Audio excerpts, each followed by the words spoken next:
Hello everyone, I'm Mohit Shukla and this is your channel Last Venture Comrade.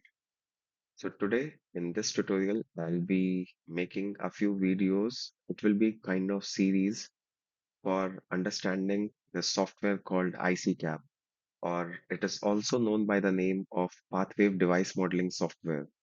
So this is an industry standard for semiconductor device modeling. ICCAP is the most advanced platform for semiconductor device modeling and characterization. It is trusted by foundries and fabless companies worldwide. ICCAP delivers accurate, compact model extraction for high-speed digital, analog, power electronics, and RF applications.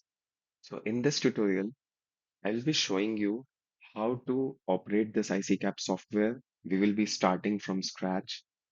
I will be walking you through all the steps of specifying the simulator, creating device under tests, or in short DUTs, then multiple setups under a DUT, and then creating inputs, outputs, simulating those inputs, outputs, and then whatever the plots are generated.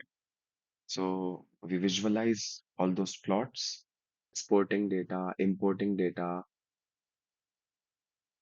We also have a look at writing equations or transformations inside the extract optimize section. So all this we will be having a look at in this tutorial series.